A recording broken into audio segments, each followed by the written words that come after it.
Ya está entonces. Bueno, pues les presento, miren, él es el doctor Gerardo Morales.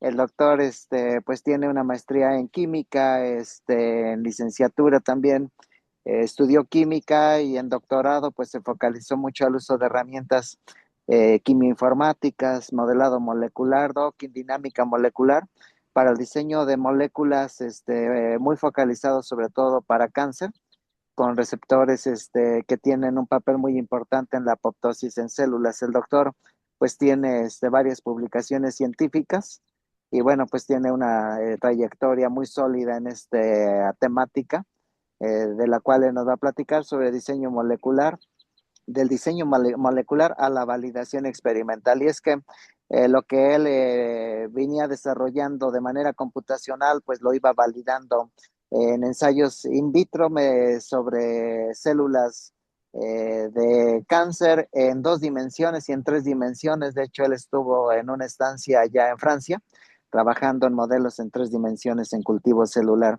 Entonces, doctor Gerardo, te dejo el micrófono, la pantalla, y te voy a hacer anfitrión y me voy yo en un ratito, a desconectar, porque traigo por aquí un poquito de problemas con mi conectividad, pero adelante, te agradecemos mucho el espacio, que has hecho en tu agenda. Y bueno, pues para nosotros es un honor que estés aquí con nuestros colegas, nuestros seguidores de Farbiois, compartiendo tu experiencia. Y bueno, pues ya sabemos que de eso se trata también, pues de abrir lazos de colaboración, redes de colaboración, por si alguien también está interesado en trabajar y colaborar con el doctor. Este, pues sin más preámbulo, adelante, y ahorita en lo que tú vas avanzando, yo te voy haciendo anfitrión y en un ratito yo por ahí me desconecto, pero tú tienes toda la libertad del foro para las preguntas que vengan y lo que quisieran ahí platicar con toda libertad, ¿eh? Y muchas gracias. Muchas gracias, doctor. De acuerdo. Gracias, así le Buenos días a hacemos. todos. Sí, Pues muchas gracias por adelante. la invitación.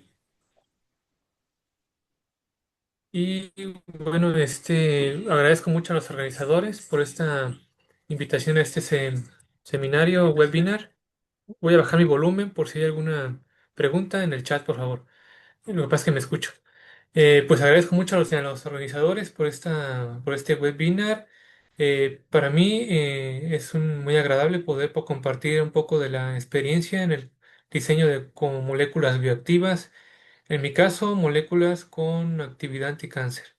También agradezco mucho al público que tenemos ahorita por su interés en este webinar.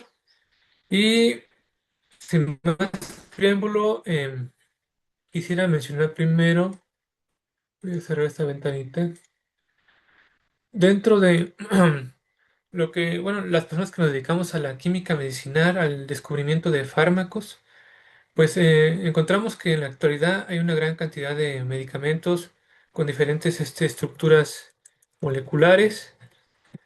Podemos encontrar compuestos con actividad anticáncer, compuestos con actividad antiinflamatoria, antibióticos y antidiabéticos, por mencionar solamente algunos de ellos. En la actualidad hay un gran arsenal de moléculas para poder tratar un gran número de enfermedades. Sin embargo, todavía existen muchos problemas con muchas moléculas, hablando de la eficacia, la potencia, la seguridad. Y bueno, es curioso mencionar que como una estructura química, por ejemplo, una fórmula condensada aquí en amarillo, puede, según su estructura molecular desarrollada, puede tener una estructura muy similar, pero puede tener un efecto muy diferente, muy contrario. Incluso una fórmula condensada puede corresponder a varios isómeros con diferentes estructuras moleculares que pueden tener funciones muy distintas. Por ejemplo, la quinina se utiliza en el tratamiento de la malaria, mientras que su isómero, un enantiómero, tiene la quinidina, es para arritmias cardíacas. Lo cual es sumamente interesante cómo la estructura química dicta la actividad biológica de un compuesto. Pero ¿cómo se descubrieron los fármacos en el pasado? En la actualidad, pues se conocen varios métodos, pero en el pasado, ¿cómo era? En el pasado era una cuestión de tradición, suerte, y ya se empezaba a ver un poco de investigación científica. Como número uno, la herbolaria. Muchos productos en la actualidad, alcaloides, por ejemplo, derivan de plantas y estos han sido un conocimiento que se ha ido traspasando de una generación a otra y que la fitoquímica ha encontrado y ha estudiado y ha podido pasar a un ámbito farmacéutico. El otro es el descubrimiento accidental. ¿Quién no ha escuchado del descubrimiento de la penicilina, un hongo que crecía en una placa en un laboratorio de de bacteriología? ¿Y cómo este se convirtió en el primer antibiótico de la familia de los beta-lactámicos, la penicilina? Y más recientemente, la investigación científica, perdón, que es una investigación sistemática, perdón, para encontrar una nueva molécula, conociendo una enfermedad, un padecimiento actual y generando un método científico basado en una hipótesis para encontrar una molécula bioactiva. El reto entonces, el reto aún en la actualidad, es un reto encontrar una molécula que se transforme a un fármaco. Poder encontrar una molécula bioactiva y que ésta pueda transformarse en un fármaco y posteriormente en un medicamento es un proceso que es sumamente complicado en la actualidad, no imposible, pero sí es complicado. En la época de 1900, allá en Alemania, con este inmunólogo médico Paul Ehrlich, a lo mejor muchos de ustedes han escuchado la historia de este compuesto, hablando específicamente de compuestos antibacterianos. En ese entonces, este científico, este médico, junto con varios colaboradores, investigadores multidisciplinarios, un químico sintético y un bacteriólogo, un japonés, sintetizaron más de 2000 compuestos contra el sífilis. En su momento existía un compuesto que se llamaba atoxil, pero era muy tóxico, causaba ceguera en los pacientes y era sumamente tóxico, derivado del arsénico.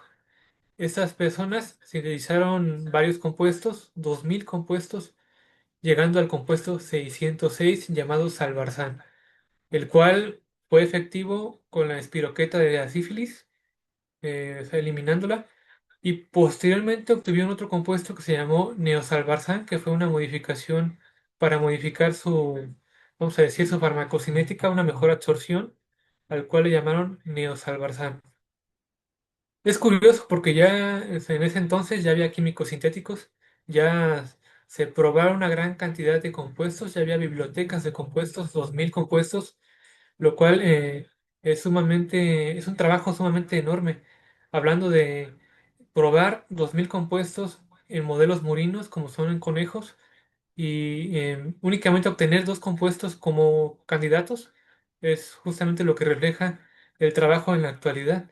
En la actualidad, ¿cuál es el objetivo de alguien que se dedica a encontrar un fármaco? Por ejemplo, yo que estoy buscando moléculas contra el cáncer, pues el objetivo es encontrar una molécula que mate células de cáncer, que sea muy eficaz, que sea potente, que sea seguro sobre todo. Lo ideal es poder tener una molécula que al incluirse en el tratamiento de un paciente haya una disminución, en el caso del cáncer, del tamaño de un tumor y una eliminación total, de tal forma que el paciente pueda recuperar su salud por completo.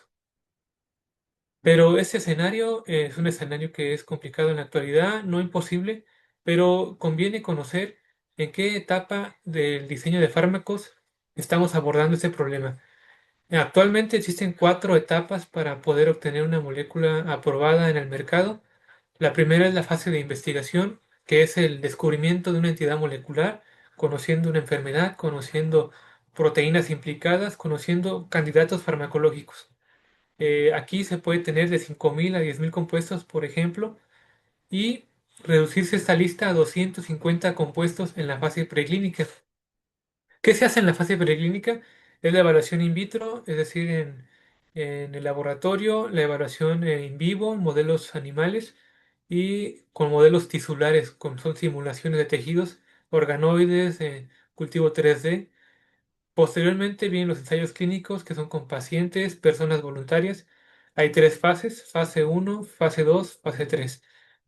Aquí podría reducirse drásticamente la lista a 5 compuestos de 5.000 o 10.000 compuestos de partida para únicamente en la fase de desarrollo, que es la comercialización, obtener solamente un compuesto con buenas propiedades que se va a comercializar, pero se va a seguir revisando mediante la farmacovigilancia, que no presente efectos negativos, lo cual indicaría volver a sacar la molécula del mercado para reoptimizarla.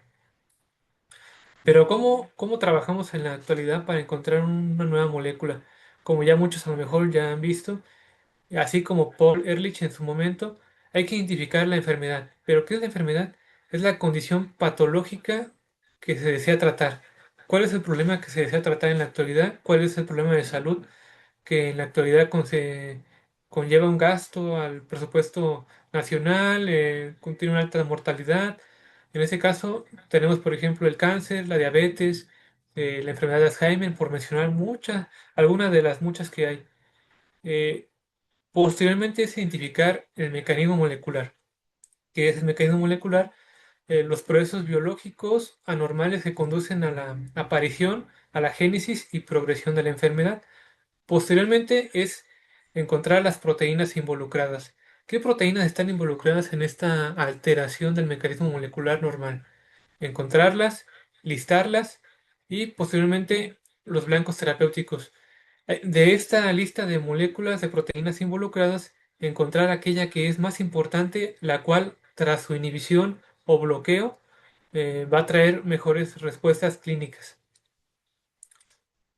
Esto no es muy diferente a lo que hacían, por ejemplo, por Ehrlich y su equipo, es decir, que el sintético Alfred Bertain y el bacteriólogo Sashahiro Hata, japonés, que igualmente hicieron un diseño racional.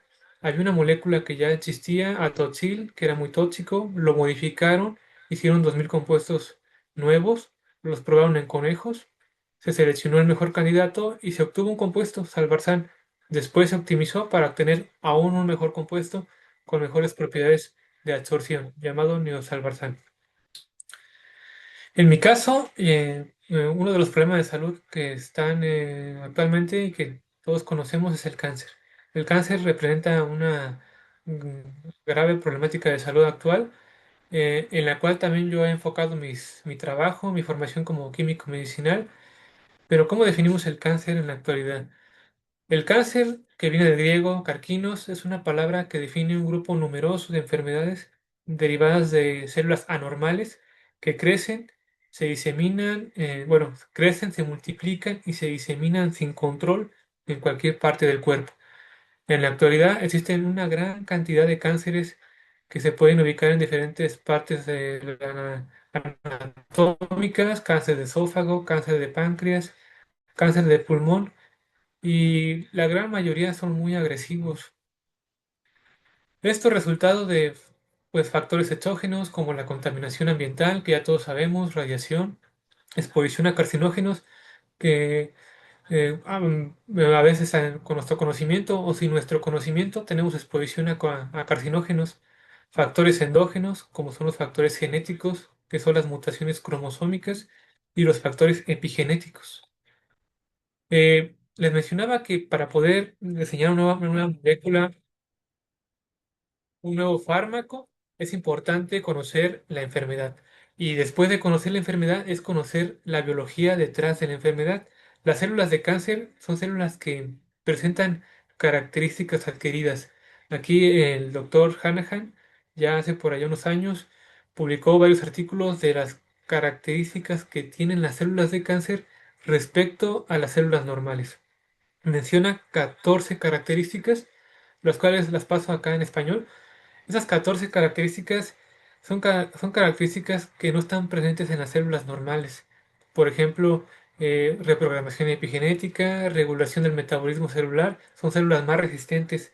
Por mencionar algunas de ellas, presentan una célula de cáncer, tiene la capacidad de liberar factores de crecimiento para estimular su propio crecimiento y el crecimiento de sus células vecinas, de tal forma que tienen un crecimiento sostenido. Una de ellas también puede ser la inmortalidad replicativa, que es la capacidad de una célula de dividirse de manera infinita. En comparación con las células normales que tienen un número finito de divisiones celulares, las células de cáncer se pueden dividir muchísimas veces. Ahora, la inducción de angiogénesis es otra característica, que es la generación de vasos sanguíneos para la obtención de nutrientes necesarias para el tumor, en su caso cáncer sólido, oxígeno y glucosa siempre disponibles. Ahora, las células tumorales presentan una gran cantidad de mecanismos moleculares vías por las cuales una podría haber la génesis del cáncer. Aquí tengo en este esquema todas las vías por las cuales se podría generar un proceso de cáncer, ya sea por un mal funcionamiento del sistema PI3K-AKT, por una vía epigenética alterada, por una vía estrogénica también alterada. A veces las células de cáncer puede ser la acumulación de una o dos vías defectuosas. Es importante identificarla para poder generar una hipótesis, una propuesta de un andamio molecular y generar una nueva molécula. Pero vamos a contrastar esto. En la actualidad, ¿cómo se trata el cáncer? En la actualidad existe una terapia combinada que muchos ya hemos escuchado, que es la quimioterapia, la radioterapia, que es la eliminación de un tumor por radiación, y la cirugía, que es la extirpación del tumor. Como químico medicinal y como científicos enfocados en encontrar nuevas moléculas, nuestra rama es la quimioterapia, que es encontrar fármacos que puedan destruir o inhibir el crecimiento celular descontrolado. En la actualidad existen una gran cantidad de familias contra el cáncer. Aquí solamente muestro algunas de las cuales hay, pero son muchísimas más.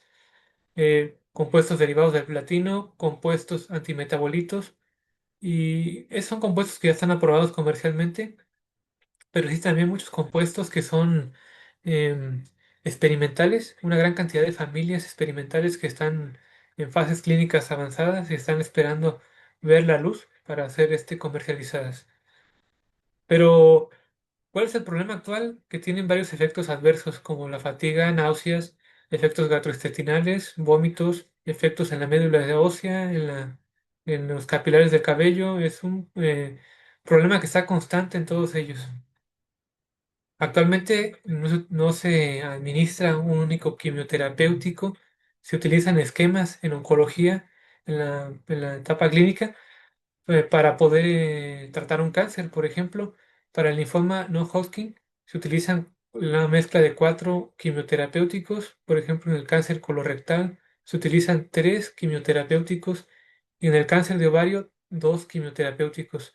De tal forma que siempre se administra una terapia combinada de quimioterapéuticos para tratar un cáncer en oncología. ¿Y las señales? ¿Cuáles son las señales en oncología para poder detectar que una molécula nueva o un tratamiento es bueno? Pues que tengan una respuesta, por ejemplo, completa, la desaparición de la evidencia total de cáncer, una reducción del tamaño del tumor, al menos un 30%. El tumor se puede mantener estático, no crece, también es una señal positiva. Disminución de marcadores tumorales, como son el antígeno prostático a la baja, y etcétera, por mencionar solamente algunos de ellos. Pero ¿por qué se siguen desarrollando moléculas contra el cáncer? Si hay tanta familia de fármacos anticancerígenos, ¿por qué todavía seguimos buscando más moléculas para el cáncer? Porque no son específicas. A pesar de los avances actuales, existen muchísimos problemas que ya se vienen acarreando y otros que son emergentes. Por ejemplo, la resistencia farmacológica es común encontrar que células de cáncer, poblaciones, presenten resistencia al tratamiento y cuando eran sensibles en un momento, ahora ya no lo son.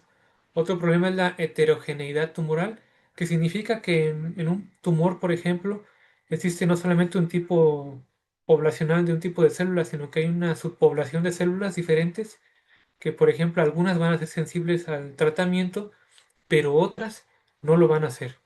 Ahí, es de ahí que también por eso utilizan varios tratamientos oncológicos, una combinación para poder matar, bueno, coloquialmente, cada una de estas células heterogéneas. Falta de blancos terapéuticos. Muchas células de cáncer no tienen un blanco terapéutico con que podamos atacar los químicos medicinales, de tal forma que son células, vamos a decir coloquialmente, anónimas. No tienen un receptor molecular expresado diferencial, es decir, que no tengan las células sanas para poder hacer una terapia dirigida. La toxicidad es el problema de todos los quimioterapéuticos, todos son tóxicos. Eh, Mientras se tenga un tiempo menor de terapia con estos, es mejor. Disminuir el tiempo de terapia con quimioterapia es mucho mejor. Se disminuye la toxicidad sistémica. Y otro problema es el costo. Actualmente, que una persona pueda acceder a una quimioterapia, a un progreso que en oncología, es sumamente difícil. Muchas personas, las terapias modernas no tienen acceso a estas y es un problema de salud actual. En mi caso, cuando yo trabajaba hace unos años con el cáncer, trabajaba con el cáncer de mama, el cual representaba en ese entonces un cáncer de los más abundantes y que en la actualidad sigue siendo lo mismo. Es de los cánceres más abundantes respecto al, por ejemplo, el cáncer de pulmón, cáncer colorectal, de próstata, etcétera. Y en su momento yo elegí trabajar con la modificación epigenética. ¿Pero qué es la modificación epigenética? Es el estudio de los mecanismos que que regulan la expresión de los genes sin una modificación en la secuencia del ADN. ¿Cuántos hemos escuchado que el cáncer deriva de una mutación, es decir, de una modificación en los cromosomas? En este caso, es una modificación que no tiene que ver con la mutación. Estos aquí, por ejemplo, encontramos muchos mecanismos epigenéticos. Epigenética viene del griego que es epi, que es periferia o sobre el gen. O sea, no hay una modificación. Y son modificaciones que son, por ejemplo, en proteínas como son las histonas, como son la acetilación. Pero, ¿qué son las histonas? Para recordar, las histonas son proteínas en las cuales se enreda, coloquial así de manera coloquial, se enreda el ADN en estas proteínas de manera que se puede compactar formando lo que se llama cromatina. Las histonas son proteínas que tienen cargas positivas de lisina en la superficie y que por contrariedad de cargas se pueden unir al ADN formando puentes salinos y estabilizándolo. Así que una lisina, una histona, la lisina de una histona de carga positiva puede perder su carga por la transferencia de un grupo acetilo por medio de unas enzimas que se llaman histonas de acetilasas. De tal forma que la cromatina, estando en un estado compacto, se puede descompactar, liberando sitios de transcripción del ADN. La línea roja es el ADN, las cuencas verdes son las histonas. De tal forma que se pueden expresar genes que son importantes.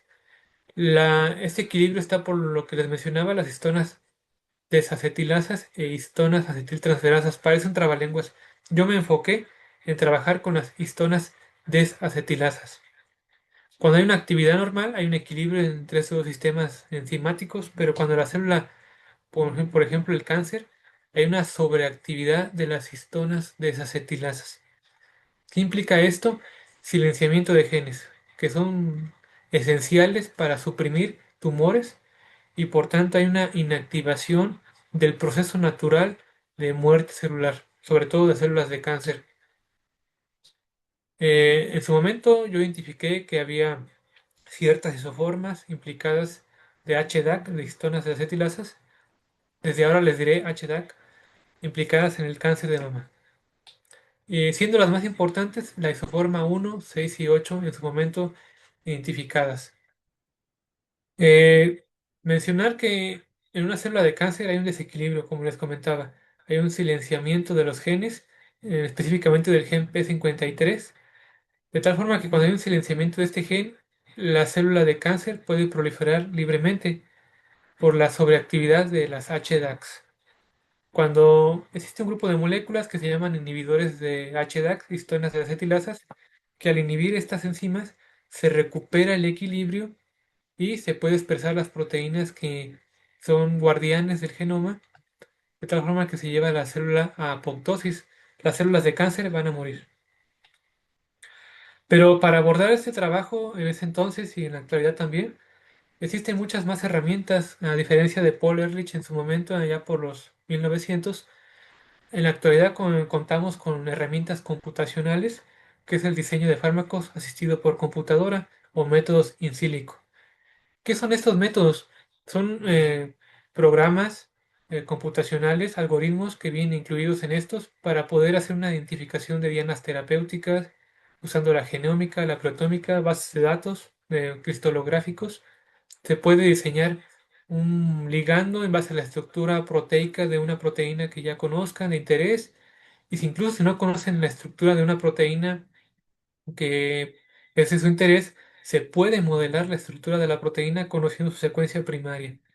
Se pueden obtener ligandos basados en ligandos previos, fármacos que eran buenos, pero se quiere mejorar su estructura, a lo que llaman QSAR, farmacóforo. Se puede hacer simulaciones de dinámica molecular, que es justamente simular la unión de una molécula con una proteína a lo largo de una simulación del tiempo. Eh, También se puede optimizar un compuesto que, por ejemplo, tiene buena actividad, pero se quiere mejorar su actividad, su potencia, su seguridad. Se puede también con esas herramientas hacer una predicción de la absorción, de la distribución, metabolismo, excreción y de la toxicidad potencial de estas moléculas. Y con la aparición reciente de los modelos de inteligencia artificial como Machine Learning, Deep Learning, el proceso es todavía más automatizado. Todavía IA todavía lo utilizan, por ejemplo, centros un poquito más avanzados en la actualidad. Gracias a estos es posible evaluar un cristal de cristalografía de rayos X. Aquí tenemos una cristalografía de rayos X de una histona desacetilasa. Aquí, por ejemplo, haciendo zoom dentro de la cavidad, encontramos su sitio activo, el cual es un sitio hidrofóbico con un átomo de zinc cargado positivo al fondo de la cavidad, el túnel catalítico. Pero ¿por qué es importante conocer este? Porque en base a este podemos diseñar compuestos que sean más afines a la cavidad catalítica. Eh, Esta de aquí es una caricatura, una representación del sitio activo, y la que saca es una molécula inicial con una energía de afinidad de -2,5 calorías sobre mol, recordando que mientras más negativo es más exergónico y por tanto más estable la unión. Entonces, al ir optimizando esta estructura química con reemplazos químicos que formen más interacciones moleculares, se va mejorando el delta G a un valor más negativo, a un valor más estable. ¿Qué significa esto? A una mayor potencia farmacológica y una mayor estabilidad proteína de interés y el ligando propuesto. En su momento se planteó este diseño basado en la estructura de la proteína. El sustrato natural acetilicina de estas enzimas presenta tres regiones aquí las pinté en tres colores, dependiendo en la región que se coloca en la cavidad catalítica. La región de unión al átomo de zinc al fondo de la cavidad en rojo, la región en azul que interacciona con la superficie de la cavidad y en verde un espaciador químico, le llama linker, que conecta a estos dos.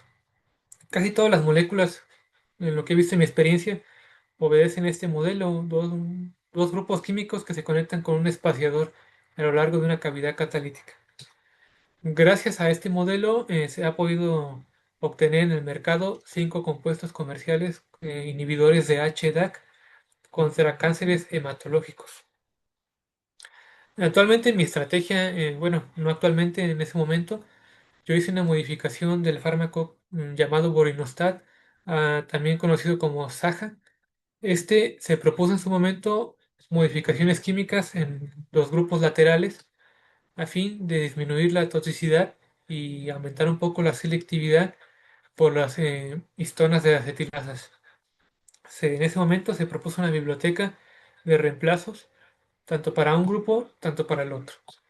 Y se siguió un esquema computacional a fin de disminuir los gastos de investigación, tomando en cuenta, por ejemplo, en el caso de Ehrlich, evaluar, por ejemplo, sintetizar y evaluar 2000 compuestos en la actualidad en un laboratorio de alguna universidad, en la parte de la academia o en la industria farmacéutica, es totalmente un despilfarro de dinero, despilfarro de recursos, de tiempo, y si se puede evaluar esto de una manera, hacer una predicción computacional, qué mejor para únicamente quedarte con aquellos candidatos que que tienen más un perfil más prometedor para sintetizarlos y evaluarlos en un modelo murino, un modelo in vitro, un modelo enzimático. Aquí, por ejemplo, en la primera etapa se hizo una predicción de las propiedades farmacocinéticas utilizando servidores en línea, que son servidores muy seguros, muy, ¿cómo se llama? Muy serios. O sea, son programas, a pesar de que son gratis en Internet, son programas desarrollados por diferentes universidades, universidades suizas, americanas, que ustedes pueden entrar, poner su molécula y después dar una predicción de su farmacocinética, qué tan bien se va a absorber, qué tan tóxico va a ser, qué tantas alertas estructurales tiene su molécula para que no continúen con ese diseño. Y posteriormente acoplamiento molecular, que es simular la unión ¿cómo se llama? De la proteína de interés con los ligandos o, bueno, las moléculas que les interesan. En su caso, bueno, en mi caso, en este momento, yo hice docking molecular con tres isoformas, 1, 6 y 8 de las HDAX. ¿Qué se veía en el filtro ADMET? En el filtro computacional ADMET se calculan propiedades como peso molecular, el coeficiente de partición octanol-agua, eh, ¿cómo se llama esto? Propiedades similares a fármacos, que son como reglas, como regla de Lipinski, que establecen ciertos parámetros para clasificar una molécula con potencial como fármaco o como no. Alertas estructurales, como son los pains. ¿Qué son los pains? Los pains son fragmentos que son no deseados, son aquellos fragmentos que no quieres tener en tu estructura molecular porque producen muchos falsos positivos. Me explico. Incluir, por ejemplo, uno de estos fragmentos, que son muchísimos más, implica tener una molécula que en estudios in vitro va a parecer muy buena. Vas a pensar que tienes un nuevo fármaco, pero en realidad esas moléculas son sumamente, se puede decir la palabra promiscuas, porque pueden agonizar, bueno, pueden ser agonistas o inhibidores de varias enzimas o receptores en el cuerpo, pero no generan como tal un efecto farmacológico. Es más que nada falsos positivos, de tal forma que se evita tener ese tipo de moléculas en el diseño de un fármaco. Y, por ejemplo, también se calculan propiedades tóxicas que, por ejemplo, no son deseadas en el diseño de un fármaco. ¿Cuántas moléculas en la actualidad presentan una buena actividad anticáncer, una buena actividad Alzheimer, o sea, con la proteína beta amiloide, etcétera? Pero después tienen una mala absorción, tienen mucha toxicidad y por tanto, aunque la molécula es buena, se debe retirar del mercado porque es muy tóxica. ¿Qué mejor tener esa predicción desde antes que gastar tanto para poder tener mejor tener algo más acercado a un éxito que a un fracaso? ¿Y por qué es importante la farmacocinética? ¿Por qué es importante la predicción ADMET? Porque una molécula intenta convertirse en un fármaco. Es la, es la idea de esto, poder convertir una molécula experimental en un fármaco en el futuro. Y como saben, los fármacos pasan por muchas barreras en el cuerpo para poder llegar a su diana terapéutica. La primera barrera es la disolución gástrica, que el fármaco pueda disolverse de manera efectiva en los fluidos gástricos a un pH adecuado, que se pueda absorber en el intestino, la segunda barrera. La tercera barrera, que es de las más importantes, que no se vaya a, ¿cómo se le llama? Que no se vaya ¿cómo se llama? A inactivar en el hígado tras su paso por él. Muchos de los fármacos se inactivan en el hígado y al final solamente quedan fragmentos de la molécula, pero que ya no son activos. Algunos incluso se activan, se les llaman profármacos y es otro ejemplo de cómo se puede solventar este problema.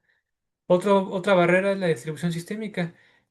¿Qué cantidad del fármaco se va a unir a proteínas de la sangre, albúmina? ¿Qué cantidad se va a quedar en compartimientos no deseados? Eh, el número 5 es atraviesa barrera hematoencefálica. Por ejemplo, supón que tú quieres tratar un cáncer cerebral, un glioblastoma. Debes preocuparte porque atraviesa la barrera hematoencefálica. Es decir, debe tener una buena coeficiente de partición, es decir, grupos funcionales hidrofóbicos en tu molécula que permitan tener una buena equilibrio entre hidrofobicidad e hidrofilicidad y distribución dentro del tejido cerebral, penetración dentro del tumor. Un tumor es una acumulación de capas. capas interiores que se vuelven a cubrir por otras capas y esto sucesivamente hasta que las células del interior son más resistentes y más impermeables a las células del exterior. Entonces es una gran cantidad de barreras por las cuales un fármaco, aunque sea bueno in vitro en un tubo, en el cuerpo podría fracasar. Es la razón por la que es sumamente es complicado, no difícil. Bueno, es difícil, pero no imposible encontrar un fármaco en la actualidad. En ese momento yo planteé este modelo de, ¿cómo se llama? Gráfico de telaraña para poder ejemplificar el perfil farmacocinético y de toxicidad de una molécula. En azul, las características positivas, en rojo, las características negativas. Y, por ejemplo, aquí tenemos dos fármacos. A la izquierda tengo el fármaco de referencia, el que ya está comercial, que se vende, Borinostat. Presentó vamos a decir, varios indicadores de toxicidad, como son presencia de alertas de Brenk. Sí, eso sí, tenía buena farmacocinética, pero tenía también alertas como mutagénico, tumorogénico, y otras más, lo cual corresponde con la literatura. Este fármaco, esta parte de aquí, es sumamente tóxica. Se le llama ácido hidroxámico. Y el de acá, la propuesta que habíamos hecho nosotros, pues ya tenía un perfil de toxicidad muy bajo respecto al otro, es decir, ya no tenía señales, ya no tenía ninguna alerta, de tal forma que estábamos guiando nuestro diseño de una manera correcta. Posteriormente, una vez que ya descartamos aquellas moléculas que eran muy tóxicas, que no pasaban un score asignado, se llevaba a cabo el acoplamiento molecular con las tres isoformas que les comentaba de HDAX, buscando su energía de unión, su modo de unión. Pero, ¿qué es el docking molecular? A lo mejor ya en la actualidad muchos de ustedes ya lo han escuchado. Es justamente una predicción sistemática aleatoria en la cual se evalúa una molécula objetivo, un fármaco, no un fármaco, más bien una molécula que se pretende que sea un fármaco, una molécula bioactiva. Se pone su estructura junto con la estructura de una proteína de interés, en este caso HDA, y se busca su pose de unión más favorable. La molécula busca el mejor acomodo dentro de la proteína y una vez que lo encuentra, eh, se trabaja sobre este. Gracias a esta metodología se puede diseñar mejores compuestos de manera que se mejora su energía de unión, el parámetro energético. En ese entonces encontramos también un hallazgo cuando trabajamos con estos docking moleculares. Aquí es un resumen de un artículo. Se encontró que, por ejemplo, todos sabemos que existe una base de datos que se llama PDB. Aquí tenemos proteínas ya cristalizadas. Muchas de ellas ya vienen con ligandos dentro de ellas, sea fármacos. Y para poder validar un estudio de docking se le llama redocking, que es la capacidad de poder volver a encontrar la estructura del ligando, la pose conformacional que estaba presente originalmente en el cristal. Encontramos que un redocking es mejor cuando se dejan moléculas de agua cerca de la cavidad, a diferencia de eliminarlas, que es justamente la metodología común que muchos conocemos, que es eliminar todas las moléculas de agua. Pero en mi experiencia, es mejor dejar aquellas moléculas que están cerca de la cavidad. Mejora los valores de un estudio de redocking. Un redocking es necesario para poder hacer un docking. Con eso nosotros validamos nuestro modelo que tiene la capacidad de encontrar una conformación que ya estaba en un cristal. Así que, por ejemplo, aquí en una referencia se tiene una pose inicial. Cuando se quitaron las moléculas de agua, no se pudo obtener la pose conformacional inicial. Sin embargo, cuando se dejó las moléculas de agua, se obtuvo una pose muy similar a la que estaba en el cristal, de tal forma que este modelo ya era más confiable. Se hizo un artículo de esto y está ahí publicado en PubMed. Eh, Aquí creo que me comí una imagen. Sí, me comí una imagen. Aquí aparecían los docking moleculares, pero creo que sí la eliminé. Esa que está aquí es una representación de las interacciones. Cuando hacemos un docking molecular, aparecen las interacciones en formato 2D.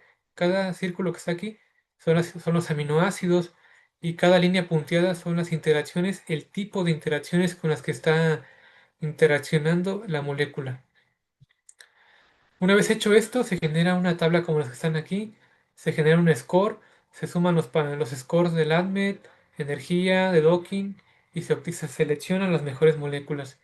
En su momento yo seleccioné estas moléculas como las mejores, y una vez hecho esto, vámonos al laboratorio. Ya que tenemos una lista de moléculas que comparado con toda la cantidad que era de inicio, que eran como, ¿qué será? 80 moléculas, pasamos únicamente a unas 13 moléculas. Ahora era sintetizarlas en el laboratorio, materializarlas. Para esto hay que hacer una ruta sintética, sentarse a planear una ruta por la cual se pueden obtener estos compuestos, revisando, por ejemplo, el costo de las materias primas, las metodologías más actuales o que son más fáciles de implementar. En su momento yo planteé esta ruta sintética para poder obtener dos familias de compuestos derivados de acetilo y derivados de trifluoroacetilo en ese entonces. Hice las reacciones químicas, hice la purificación, la identificación y posteriormente pues se hizo la identificación por infrarrojo, la identificación por masas, su peso molecular, la identificación por resonancia magnética nuclear de protón y carbono, asignando señales a cada uno de de los protones de la molécula nueva. Una vez hecho esto, ya teníamos ahora sí las moléculas sintetizadas, ya elegidas, materializadas, con una buena pureza, con una pureza adecuada, arriba del 99%, lo cual es más que suficiente para poder hacer estudios in vitro en la siguiente etapa. Para poder llevar a cabo los estudios in vitro, se llevaron a cabo estudios de cultivo celular de líneas celulares de cáncer, utilizando un método que se llama ensayo colorimétrico de MTT, el cual consiste en que si las células están viables, o sea, si una célula, por ejemplo, se pone tu célula cancerosa en una placa de cultivo y se incuba con un compuesto, el compuesto de interés, en un determinado tiempo, 24, 48 o 72 horas, se evalúa mediante esta reacción de MTT, se agrega este compuesto que es MTT.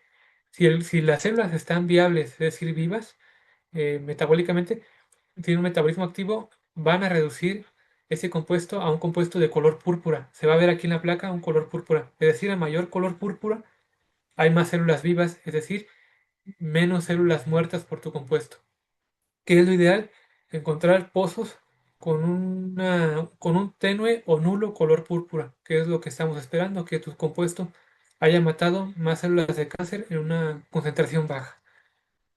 Se evalúa una serie de concentraciones, desde una concentración baja hasta una alta, y se obtienen estos diagramas donde se evalúa, por ejemplo, en células de cáncer de mama, triple negativo, que son un cáncer muy agresivo, MCF7 y células sanas. Aquí, por ejemplo, les pongo una imagen de cómo se ve la microscopía en cultivo celular de las células de cáncer. Aquí, por ejemplo, en azul, las primeras dos imágenes, está por duplicado, está el control negativo.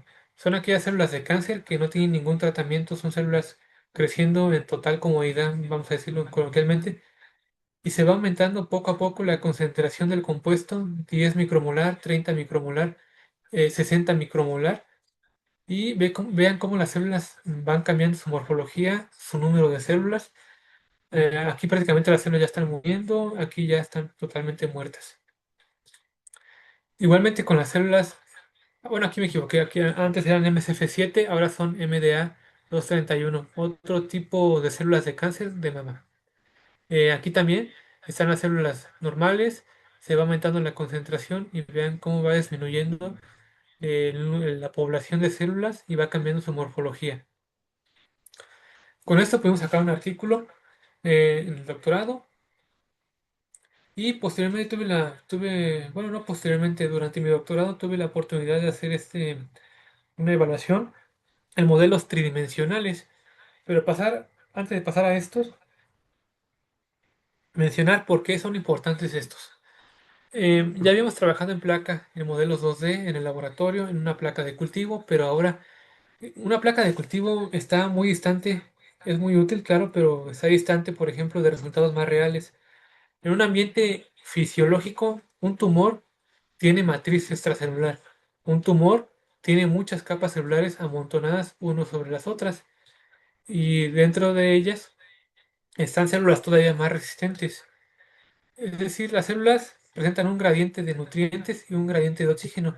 Las células en el exterior tienen mayor concentración de oxígeno, mayor concentración de glucosa, pero son más sensibles. Son células que van a morir antes frente a un citotóxico respecto a las células del interior, que tienen menor concentración de oxígeno, tienen menor glucosa, son metabólicamente más resistentes y son la causa de que muchas personas en tratamientos quimioterapéuticos vuelvan a reincidir, vuelva a haber aparición del cáncer. Y es que es muy común, por ejemplo, se administra un fármaco, pero un fármaco a veces no puede penetrar al interior de las capas más internas del tumor. En este caso, en este ejemplo hipotético del epigenaxel, molécula que me inventé, eh, va a matar las células del exterior, pero muy una pequeña cantidad va a penetrar al interior del tumor.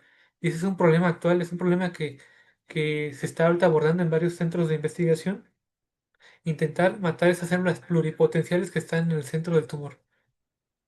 Entonces hay una clara diferencia, hay una información, te dice una información el modelo en placa, pero te dice más información un modelo en un tumor.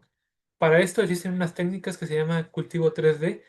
En ese momento, hace unos años, tuve la oportunidad de hacer una estancia en Francia y ahí pude trabajar con un cultivo tridimensional. Aquí, por ejemplo, ese experimento se llama formación de esferoide. Un esferoide son células de cáncer que se forman en ciertas condiciones especiales. Se forma una esfera de células de cáncer emulando a un tumor en la realidad. Digamos que es un tumor in vitro. Un tumor in vitro que después se prueba con diferentes compuestos a diferentes disoluciones y se puede ver cómo afecta la formación de la esfera, se forma, no se forma, se disgrega después de formada. Por ejemplo, aquí en la primera imagen es el control negativo, es como se vería la esfera sin ningún, vamos a decir, sin ningún compuesto presente. Después se va aumentando la concentración de derecha a izquierda, 0,1 micromolar, 1 micromolar, la esfera permanece casi intacta, después se va disgregando al aumentar la concentración del compuesto. Y bueno, pues queda la reflexión de que, como en ese entonces Paul Ehrlich tuvo un desafío de encontrar una solución para la problemática del sífilis allá en hace como más de un siglo, en 1900. Encontró una enfermedad, buscó una solución, diseñó compuestos y pues él dio una solución en su momento. Actualmente tenemos varios problemas de salud y no, a los químicos medicinales, a los iniciados en la química medicinal, en la investigación biotecnológica, a la investigación en biología molecular, eh, heredan el reto de encontrar moléculas más seguras, más eficaces, con mayor ¿cómo se llama? Poder mejorar el arsenal terapéutico para una persona que enferma de cáncer en la actualidad. Y como en ese entonces, la idea de Ehrlich era revolucionaria, su idea era tener una bala mágica, que era poder matar, acá en ese caso eran bacterias, de manera diferenciada, sin hacerle daño a las células del cuerpo. El reto en la actualidad es más grande. Las células de cáncer derivan de nuestras propias células, comparten muchas eh, características biológicas similares y es por eso que resulta un reto aún mayor. Bueno, pues muchas gracias.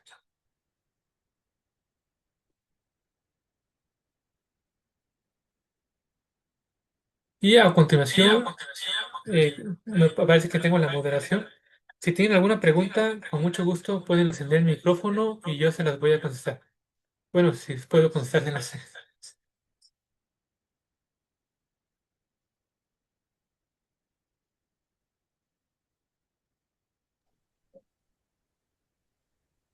Doctor Morales, mucho gusto.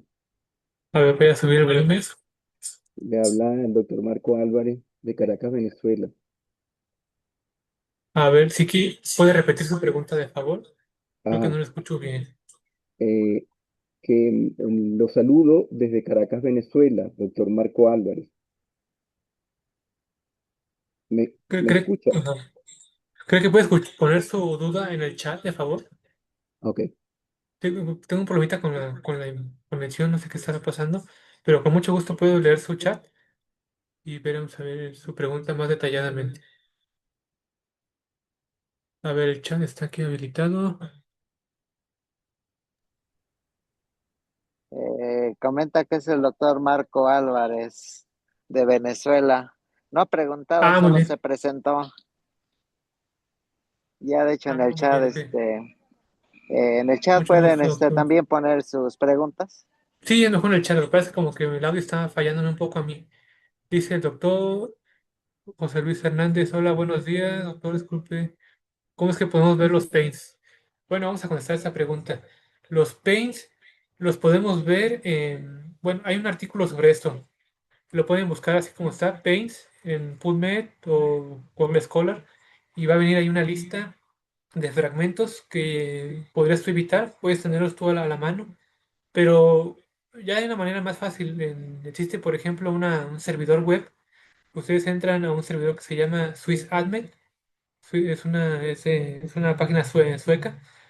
Ellos ahí, por ejemplo, tú pones tu estructura molecular, ya sea en Smiles o un formato 3D. O bueno, creo que más bien lo tienes que dibujar. La tienes que dibujar, pero es fácil dibujarla ahí.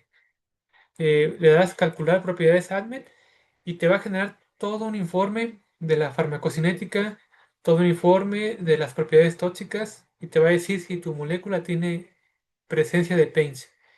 Y bueno, esta es una forma fácil de encontrar los paints en tu estructura molecular. La idea es que los evites. Evita los paints. Los paints te pueden llevar alto en las fases preclínicas. Puedes avanzar a fases preclínicas, pero vas a topar. Vas a llegar a una parte en la que vas a topar porque estás obteniendo falsos positivos. Es mejor evitarlos desde un inicio.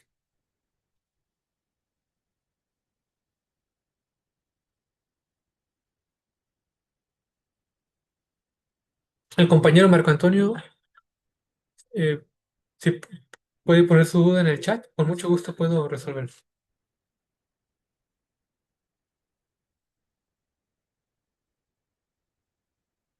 Ok, dice, con mucho gusto, doctor. Ah, desde Venezuela. Ah, qué bueno que le agradó. En los ensayos, la administración de la molécula que usan. Ajá. Ok, a ver, tengo una Doctor pregunta. Morales, los solventes para Ah, la estoy leyendo aquí el administración, chat, vamos a leer un ajá, poquito los más. solventes para la administración de las moléculas. Ujú, la administración de la molécula. Ajá, dice, ok, otra duda. Dentro de su experiencia, ¿cómo es que prefiere crear?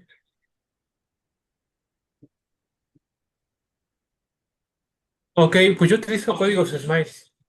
Los códigos Smart no los he utilizado. Yo utilizo Smiles para poder hacer un poco más rápido. Es un formato que es solamente una línea. Es sumamente rápido. Lo que pasa es que como son muchas moléculas, hablamos de cientos de moléculas. A veces cuando hablamos de unas 10 moléculas, a lo mejor sí sería más fácil usar otro tipo de códigos, pero cuando utilizas códigos Smiles, puedes trabajar con miles de moléculas y poder avanzar tu cribado virtual. Un cribado virtual, pues como sabes, son muchísimas moléculas y eh, poder elegir alguna de ellas, qué mejor usar un formato que sea un poco más simple. Eh, por ejemplo, también mencionaba en los bioensayos hay que tener en cuenta qué es lo que se quiere. Por ejemplo, en ese entonces, cuando trabajaba en la Escuela Superior de Medicina, en un bioensayo hay que considerar, por ejemplo, cuál es la proteína de interés. Por ejemplo, en mi caso era HDAC. HDAC es una proteína que es nuclear. En su mayoría tiene muchas isoformas, pero la gran cantidad de estas isoformas está en el núcleo. Para poder hacer un estudio de esto, yo cultivé células de cáncer, hice un proceso de lisado diferencial, centrifugación diferencial, y me quedé únicamente con los núcleos. Los núcleos después los lisé y me quedé con el material nuclear para llevar a cabo una reacción ¿cómo se llama? De desacetilación con estas histonas de acetilasa nucleares y en presencia del compuesto, pues no iba a haber reacción. O sea, se esperaba que no hubiera reacción porque los compuestos, la idea era inhibir el blanco terapéutico. Entonces los ensayos fueron in vitro. Todo lo que yo he trabajado ha sido in vitro. Todavía no he trabajado yo en modelos in vivo, he trabajado en modelos in vitro, incluso como les mencionaba, tridimensionales. He simulado una matriz celular y he trabajado sobre estos, pero un modelo, un bioensayo, por ejemplo, in vivo, podría ser mucho mejor porque te habla de la farmacocinética. Si un compuesto que administras por vía parenteral o vía intravenosa tiene una reducción en el tumor, por ejemplo, en el cáncer, entonces es una molécula mucho más prometedora. Está pasando todas las barreras y está llegando justo al sitio donde te interesa. Digamos que tienes una farmacocinética real. Pero qué mejor que tengas una predicción antes para que no tengas que sacrificar tantos animalitos, no hagas sufrir tantos animalitos. Ahora dice, gracias por lo interesante. Nanopartículas para ser dirigidas al órgano. Sí, existen muchas nanopartículas, muchos polímeros que se utilizan para poder encapsular un fármaco. ¿Cuándo se utilizan? Por ejemplo, tienes un fármaco que es muy bueno, pero es muy lipofílico. ¿Qué significa? Que no pasa barreras, que bueno, sí las pasa, pero en algunas partes, en algunos compartimientos, forma con su tanta lipofilicidad hace que no se pueda disolver bien. Entonces, algunas barreras no las atraviesa bien, de tal forma que se utilizan acarreadores moleculares, como puede ser dendrímeros, pueden ser estas nanopartículas que son no sé, que son como acarreadores que impregnan la molécula de interés en su matriz polimérica, se absorbe de una manera más fácil y puede, por ejemplo, vamos a decir, evitar varias barreras corporales, varias barreras biológicas y llegar al sitio de interés. En sí, se pueden utilizar nanopartículas para poder mejorar la farmacocinética de un fármaco. Dice, para administrar las moléculas, ¿cuál es el vehículo usado? Sí, claro, en el caso, por ejemplo, de in vitro, y también, por ejemplo, en modelos en vivo se utiliza DMCO. DMCO, por ejemplo, in vitro se utiliza idealmente que no rebase, bueno, idealmente 0,1% de DMCO en la concentración final en el pocito ¿cómo se llama? De la placa donde se evalúa el efecto citotóxico. Es la concentración final ideal. La concentración, vamos a decir, deseada, como lo ideal más alto, sería 0,5%. Y el límite es ya, el límite que ya no debes exceder es el 1%. Mayor de eso, el DMCO también mata células de cáncer, y células sanas indiferenciadamente. Así que, por ejemplo, si ven un experimento que dice que usaron DMCO con 1,2% de concentración final, piensen en que a lo mejor está matando células de cáncer por el mismo efecto del DMCO en lugar de la molécula que según tiene el efecto anticancerígeno. Correcto. Cuando una molécula es muy lipofílica, se utiliza, por ejemplo, en modelos in vivo, diferentes tipos de aceites, no me acuerdo cuál, pero se utilizan soluciones oleosas para poder eh, inyectar esos tipos de fármacos. Imagínense en el dolor de una solución oleosa intramuscular. Ahora dice el compañero José Luis Hernández, y si contamos con el SMILE con el propósito de modificarlo para optimizar alguna característica, ok, ¿cómo se podría crear una optimización de dicha biblioteca virtual para el cribado virtual? Hay que transformar en un formato PDB. Un formato Smile es una representación muy resumida. Para poderla modificar, puedes utilizar un servidores de modelado molecular. Incluso el KenDraw me parece también que es como puedes tú dibujar moléculas en 2D, lo puedes pasar a Ken 3D y puedes tener la estructura tridimensional. Debes pasarlo en formato PDB o XYZ para poderlo modificar en un programa ¿cómo se le llama? De modelado molecular. Después tienes que hacer una optimización geométrica, que es decir, como vas a agregar nuevos grupos, tú quieres modificar tu estructura, como te entiendo, quieres agregar nuevos grupos para tener una nueva molécula, tienes que optimizarla. Tienes que usar servidores como Gaussian o, o los de venta libre, como son Avogadro, que es totalmente libre, busca Avogadro. Con Avogadro puedes tú optimizar tu molécula y puedes tener tus compuestos, tus propuestas experimentales. El doctor Morales González dice, el progreso de desarrollo ALMED. ¿Por estos softwares también se hace uso de animales de experimentación? No. La idea de esto ¿cómo les diré? Estas personas, por ejemplo, en Suecia, esta página la hicieron con datos experimentales, es correcto. usaron modelos animales, hicieron un promedio de un grupo de moléculas, no recuerdo cuántas son, creo que son 1000 o 2000 moléculas, hicieron un promedio de fármacos y obtuvieron diferentes parámetros que LOP, absorción gastrointestinal, grupos que podrían causar que se inhibe el metabolismo, que por ejemplo hay moléculas que pueden inhibir el metabolismo de los microsomas hepáticos. ¿Qué quiere decir? Que un xenobiótico, una molécula exterior, no se va a metabolizar, que va a envenenar, vamos a decir coloquialmente, va a bloquear los procesos de purificación del cuerpo. Eh, Puede ser como un veneno, vamos a decirlo. Entonces, estas páginas hacen como una base de datos con la cual hacen un modelo y ese modelo sirve para extrapolar tu estructura molecular, o sea, con esa estructura molecular, número de carbonos, peso molecular, su estructura tridimensional, pueden hacer una predicción extrapolada de cómo se va a comportar tu molécula en un modelo de toxicidad. Generalmente son buenos, te dan buenas referencias, pero siempre, eso sí ténganlo presente, siempre se debe colaborar con el experimento para poder descartar una molécula como tóxica o no tóxica. Eso solamente es una predicción. ¿A qué te ayuda? A que si tienes 100 moléculas, solamente lleves 10 moléculas al laboratorio, que no tengas que sintetizar esas 100 moléculas. ¿Qué mejor para disminuir los gastos de investigación? Dice, una segunda pregunta. En el uso del docking, ¿solamente se queda con una sola mejor interacción o pueden usarse más interacciones con una sola molécula para mejorar el análisis de interacción fármaco-ligando? Te quedas primero con las más importantes. Lo primero que tienes que hacer cuando vas a diseñar una molécula es encontrar un cristal en PDB, Protein Data Bank, que ya tenga tu fármaco de referencia a alguna molécula de interés. Ve las interacciones que están reportadas en la literatura junto con lo del cristal. Márcalas como las mejores. Puente de hidrógeno, pues, interacciones hidrofóbicas. No importa que sea una interacción hidrofóbica y no sea un puente de hidrógeno.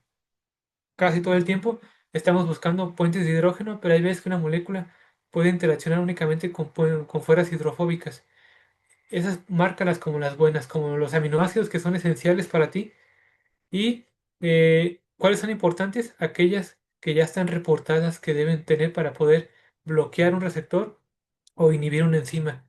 ¿Y cuándo utilizar las demás? Utiliza también las demás porque también ayudan. Una molécula tiene dos partes, tiene un farmacóforo y tiene un actóforo. Un farmacóforo es lo que es responsable de la actividad que se une con los aminoácidos de interés y un actóforo es aquella parte de la molécula que ayuda a que se pueda formar más interacciones en el sitio activo.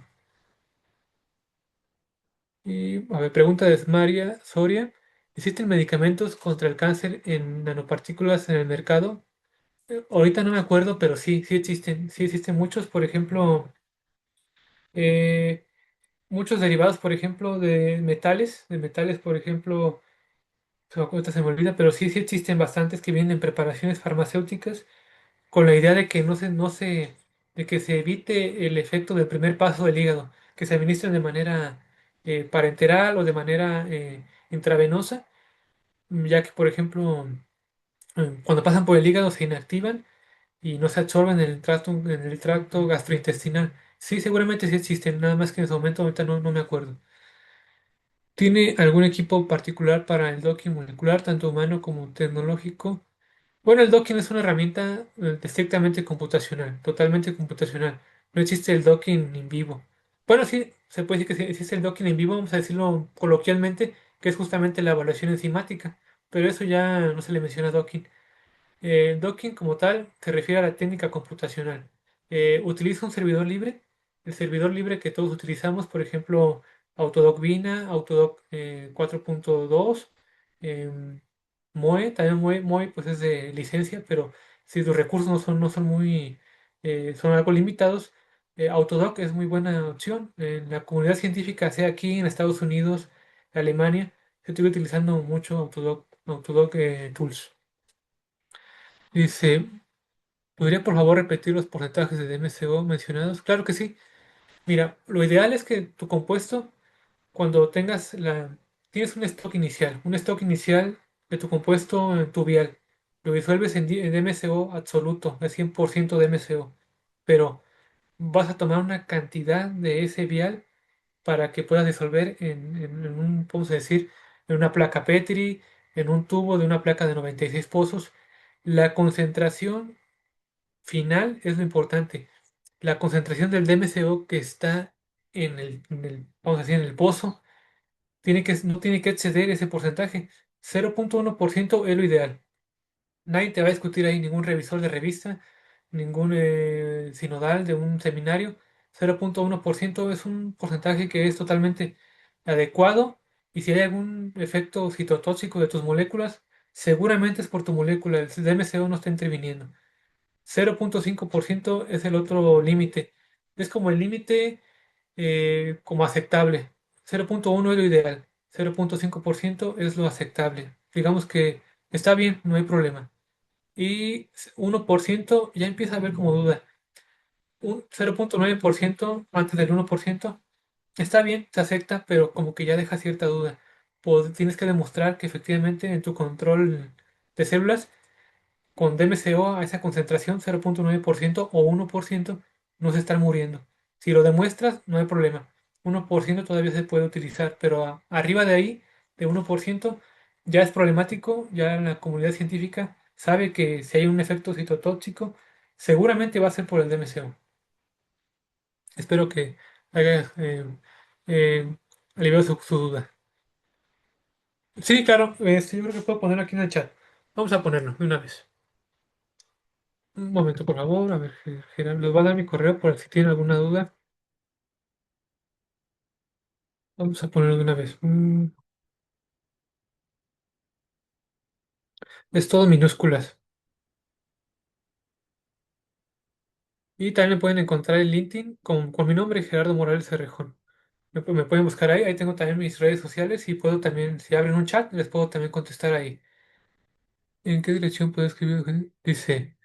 ¿En qué dirección se le podría escribir a objeto de poder establecer un posible vía red? Por supuesto, al mismo correo también.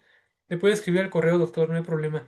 Yo, por ejemplo, ahorita puedo apoyarlo con herramientas in sílico.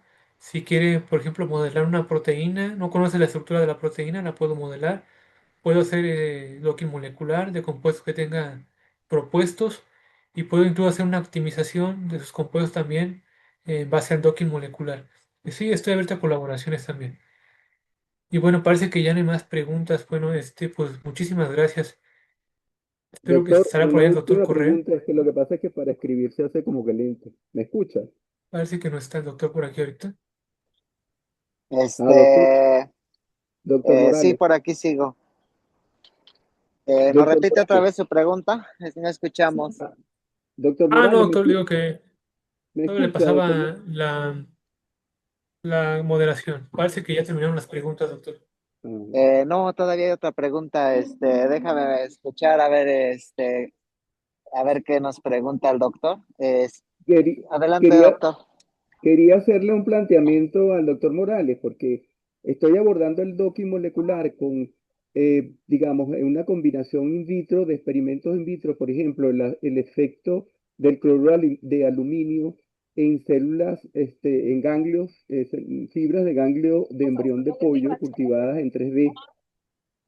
Pero digamos el aspecto morfológico, ¿no? Digamos el aspecto de lo que genera el cloruro de aluminio en la fibra. Entonces, de alguna manera estoy tratando de buscar la explicación con el docking, qué es lo que está haciendo el cloruro de aluminio sobre ese proceso, digamos, funcional de la fibra. Entonces, tomé dos blancos, el blanco mitocondrial y el blanco, digamos, de la fosfatasa, de hidroxino, la DADHP, y la otra de las enzimas mitocondriales. Entonces, ha habido una especie, digamos, de competencia con delta G altísimo, tanto en una como en otra. Entonces, esa es la aproximación al docking, pero digamos, no hay una certeza, no tengo la certeza. Me gustaría, digamos, como que verificar que eso realmente es lo que está proporcionando, digamos, la interacción, ¿no? Es decir, hago un docking asistido, no es el docking manejado con los programas particulares. Entonces quería preguntarle si eso es válido o no es válido. No sé si me escuchó. Digamos Sí. que, por lo que yo escuché, usted Ujú. está exponiendo a las células, digamos, a ciertas sustancias y ve cambios morfológicos, ¿no? Ajá, Y bueno, esos cambios morfológicos, seguro son dependientes de que la molécula que usted está empleando, modula ciertos receptores. exacto, Entonces, digamos que una manera de complementar con los estudios en docking es tratar de ver qué receptores o qué proteínas perturban esa morfología estructural de la célula o de la mitocondria. Y una vez que tenga identificado, de acuerdo a la literatura, qué proteínas modifican esa morfología de la célula o de la mitocondria, ahí podríamos focalizar el docking de las moléculas que usted está empleando. Eso exacto, digamos que le daría una cierta explicación teórica computacional que ya va de la mano con lo experimental. Y todo eso el doctor Gerardo lo sabe hacer, ¿eh? Es cuestión de que le mande un correo y le explique de qué se trata el proyecto y seguro el doctor le podría ayudar a hacer la perfecto. estrategia in sílico, ¿eh? Sí, porque fíjese, el docking asistido está dando que la ATPasa sintetasa Sí, resulta un blanco y el delta G que arroja el docking asistido es alto. Entonces, hay una orientación allí ya de que el blanco, un posible blanco, pudiera ser la ATPasa. Pero el asunto está en que debo verificar eso, puesto que es un docking asistido y no intervenido con los programas que son costosísimos. Entonces, pues, una manera pues de certificar cuál sería. digamos que por lo que usted se refiere es más costoso lo que está haciendo de manera experimental que el estudio computacional, ¿eh? Sí, Nosotros aquí en Farbiois de la mano del doctor Gerardo ocupamos programas gratuitos. ajá, Entonces, tenemos primero que identificar bien los blancos biológicos, las proteínas, y sobre esas sí, hacer el docking de las moléculas que sí, usted está perfecto. usando Sí, sí, y eso le daría, digamos, explicación a los cambios morfológicos. bueno, Con toda libertad, escríbale al doctor Gerardo, gracias. póngale ahí lo que me acaba de platicar. El doctor ahorita creo que no tiene buena recepción, Sí, pero recepción. Ok, él me ok, está escuchando lo que estamos platicando y entonces, si usted le escribe de qué se trata el proyecto o le ayuda, ok, también puede ser a través de Farbiois, por ahí debe de tener nuestros correos, nuestros ok, datos de enlace y por ese medio también le podemos contactar con el doctor ok. Gerardo.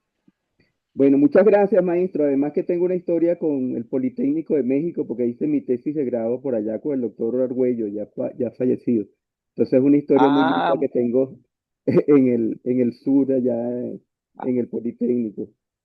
pues qué bien, porque esta startup, esta empresa fue generada en el Politécnico ¿Ah, y sí? está constituida pues de académicos, investigadores, expertos en estas temáticas del in silico. El doctor Ya, Gerardo se formó con nosotros en el doctorado y sigue ya, colaborando con nosotros. Así que qué gusto nos da tener un sí. politécnico por allá en su Yo país. estuve en el laboratorio del doctor Martínez Palomo, ahí me formé en microscopía electrónica. Ah, no, pues un excelente investigador, el doctor Sí, Martínez Palomo, sí, emérito ya ahorita en México aquí como investigador. Y bueno, pues sí. ahí tienen nuestros medios de contacto, cualquier cosa estamos Gracias, a sus maestro, muy órdenes. amable. Y Muchísimas tengo gracias. por aquí una pregunta todavía. Muchas gracias. Una última pregunta. Usted comentó que realizan algún tipo de reposicionamiento de fármaco. ¿Cree que es la mejor vía para la determinación de nuevos fármacos? Es una pregunta que hacen por aquí, doctor Gerardo. Este, Sí, sí, doctor. Pues estrictamente el trabajo no fue reposicionamiento, ujú, fue generar una biblioteca nueva. Se generó una biblioteca nueva de moléculas, se orientó de moléculas conocidas, se obtuvo un modelo farmacóforo y se diseñaron moléculas nuevas, se sintetizaron y se evaluaron. Un sí, reposicionamiento es estrictamente usar moléculas, fármacos aprobados y darles un nuevo uso. Detectaron una nueva diana terapéutica. Entonces, el reposicionamiento sí no hice. Creo que sí. la mejor vía para... De la manera Es in una de las silico. vías también. Ajá, exacto. Es una de Adelante, las vías. adelante. Sí, es una de las Adelante, vías. doctor. Está, digamos que como es un fármaco que ya tiene una buena seguridad para una patología o un padecimiento, tiene un mejor perfil farmacocinético. Eso sí es lo bueno, pero de igual forma se tiene que volver a probar la seguridad para el nuevo uso. Pero sí, es una vía muy explorada en la actualidad porque reduce muchos gastos de investigación. Usar un fármaco ya probado con un nuevo uso. Sí, esta pregunta no la hizo Morales González Carlos Arturo. Entonces, pues ya el doctor le respondió. Efectivamente, estas herramientas se pueden ocupar mucho para el reposicionamiento y tienen muchas ventajas. E incluso se puede patentar, que le llaman patente de segundo uso, pero el doctor Gerardo hizo algo que también pocos laboratorios hacen, diseño y desarrollo de nuevo. Eso tiene la gran ventaja porque finalmente te permite hasta patentar. Bueno, pues muchas gracias, doctor Gerardo, a todos. Gracias. Muchas gracias, doctor. Bueno, pues quedo en contacto.